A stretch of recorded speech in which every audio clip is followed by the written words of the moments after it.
አብርሃምን ወዲያው ሊያበዛው ይችል ነበር። ለመሰላችሁ እግዚአብሔር እንድትጠብቁት የሚፈልገው መጠበቅ የባህሪያችን መፈተን ስለሆነ ነው። ለታላቅነት ያለን ታማኝነት ስለሚፈተን መጠበቅ ለባህሪያችን መፈተን ስለሆነ ለታላቅ በረከት ታማኝ እንደሆነን ለከፍተኛ ሹመት ታማኝ እንደሆነን መፈተን ስለሆነ ነው። የተደረገላችሁ ነፃ ስጦታ ብቻ ሳይሆን በእግዚአብሔር እጅ ሥራ የተሰራው እናንተነታችሁ ውጤትም ጭምር እንደሆነ እንድታውቁ እግዚአብሔር ስለሚፈልግ። ምክንያቱም ከፊት ለፊታችሁ ታላቅ በረከታል፣ ታላቅ ሹመታል። ለዛ ሹመት የሚሆን ካራክተር ያስፈልጋል። ለምትቀበሉት ልጅ የሚሆን እናትነትና አባትነት ያስፈልጋል። ለምትመሩት ጀኔሬሽን የሚያስፈልግ ካራክተር ያስፈልጋል። ወዲያው መሪ ሊያደርግ እየቻለ ወዲያው መሪ የማያደርግ ለምንድን ነው? እግዚአብሔር ሙሴን ከፈርዖን ቤተ መንግስት አውጥቶ በግ ጠባቂ ያደረገው፣ የበግ እረኛ ያደረገው። ወዳጄ የሰው እረኛ ከመሆን የሚቀድመው የበግ እረኛ ነው። ዳዊት ንጉሥ ከመሆኑ በፊት ለምንድን ነው በዛ ሰልፍ ውስጥ ያለፈው? ትዝ ይላችሁ ከነበረ የአባቱን ጥቂት በጎች፣ ለዛውም በጎቹ የሱ አይደሉም፣ ለዛውም በጎቹ ብዙ አይደሉም፣ ጥቂት ናቸው። እና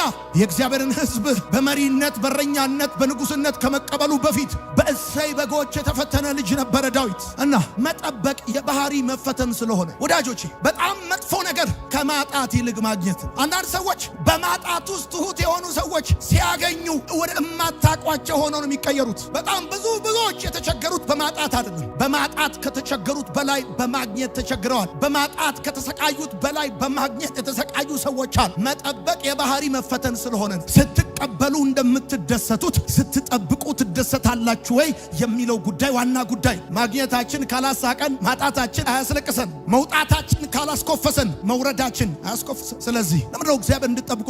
በመጠበቅ ማሸነፍ ያለው የባህሪ መፈተን ስለሆነ ነው ወዳጆች። ሰው በቀላሉ ያገኘው ነገር ዋጋው ርካሽ ይሆንበታል። ኢዝሊ አቬሌብል የሆነ ነገር እኮ ዋጋው ርካሽ ነው የሚሆነው። ስለዚህ እግዚአብሔር አምላክ አሳልፎ የሚሰጥ ነገር ብዙ ሰዎች ፈልገው ያላገኙት ነገር እንደሆነ እንድታቅ ስለሚፈልግ ያንተ ነው። ፕሮሚስ ገብቶልሃል፣ ያረግልሃል፣ ፕሮሚስ ገብቶልሃል፣ ያሻግራል፣ ፕሮሚስ ገብቶልሃል። ትንሽ አስጠብቀዋል ማለት ማጉረምረም፣ መፍጨርጨር፣ ወደ ኋላ ማለት አይጠበቅም። በመጠበቅ ማሸነፍ ለመሰላችሁ እግዚአብሔር እንድትጠብቁት የሚፈልገው አንደኛ የባህሪ መፈተን ነው። ሁለተኛው እምነታችሁ ለማጠንከር። አልዓዛር ሞቶ 3 ቀን ሆኖታል። ጌታ እንደዚህ አለ፣ አልዓዛር አላቸው ለደቀ መዛሙርቱ ሞተ እንድታምኑ በዛ ባለመኖሬ። ምን እያደረገ መሰለ ጌታ? ለእምነታቸው የመሰረት ድንጋይ እያስቀመጠ ነው። ለየትኛው? እሱ ሲሞት ሲቀበር እስከ መጨረሻው እምነታቸውን እንዲጠብቁ።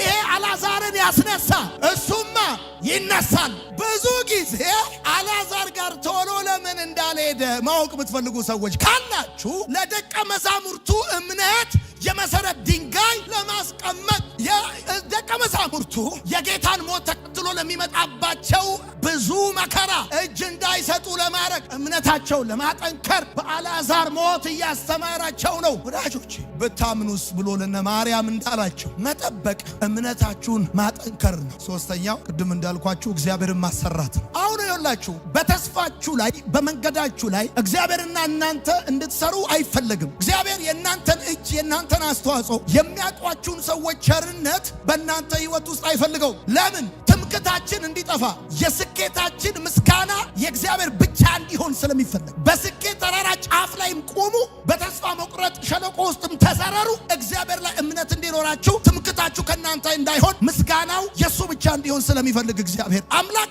ራሱ መስራት ይፈልጋል። በዚህ አገር ሂሳብ በምድር ሂሳብ መጨመር ነው ማሸነፍ፣ ማብዛት ነው ማሸነፍ። በመንፈሳዊ ዓለም ስርዓት ግን መቀነስ ማሸነፍ ሲሆን ጌዴዎን ጋር ታያላችሁ። ከ32,000 ወታደር 300 እስኪቀር ድረስ አስቀነሰው እግዚአብሔር። ለመሰላችሁ ድሉ የሰራዊታቸው ሳይሆን የጌታ እንደሆነ። አንደኛ በመጠበቅ ለማሸነፍ ምን ማድረግ አለባችሁ መሰላችሁ? በእግዚአብሔር ታመኑ። በስኬት ተራራ ጫፍ ላይም ቆሙ፣ በተስፋ መቁረጥ ሸለቆ ውስጥም ተዘረሩ። በእግዚአብሔር ግን ታመኑ። 500 ሰዎችን ሳይሆን 5,000 ሰዎችን ያበላ ያበላቸዋል። ዮሴፍን ያከበረ ያከብራቸዋል። አብርሃምን ያበዛ ያበዛቸዋል። እስራኤልን የጠበቀ ይጠብቃቸዋል። ሁለተኛ በመጠበቅ ለማሸነፍ እስራኤላውያን እምነታቸው ወደ ማጉረምረም ተቀይሮ ወደ ጥርጣሬ ተቀይሮ በግብፅ መቃብር ስለሌለ ነው ወይ በምድረ በዳ ልታጠፋን ነው ወይ እንዳላሉ ታውቃለህ። በገዛ አፋቸው በራሳቸው ላይ ትንቢት ተናግረው ምድረ በዳ ቀርተዋል። እንዳታጉረመር ወዳጆቼ፣ ማጉረምረም ነገራችሁን ያስወስድባቸዋል። በማቴዎስ ወንጌል መጽሐፍ ምዕራፍ 25 ላይ ሲናገር ጌታ ሆይ ካልዘራህበት የምታጭድ ካልበተክበት የምትሰበስብ ጨካኝ መሆንን ስላወቅኩ አለ ቀበርኩታል፣ ወሰደበት።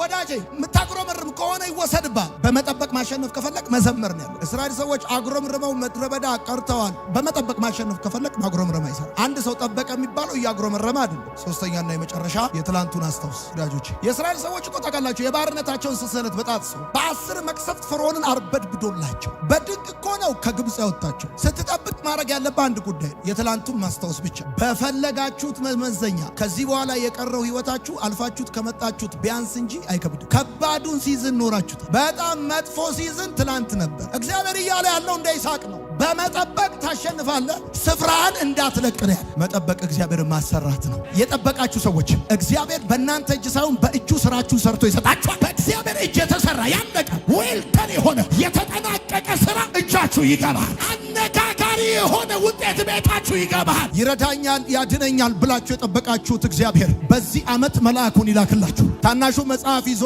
ወደ ምድር የመጣው መልአክ ቀኝ እግሩን ባህር ላይ ግራ እግሩን ምድር ላይ ካደረገ በኋላ ሰማይና ምድርን በፈጠረው በእግዚአብሔር ማለ ተብሎ እንደተጻፈ ከዚህ በኋላ መዘግየት አይሆንም ብሎ እንዳለ ራእይ መጽሐፍ ምዕራፍ 9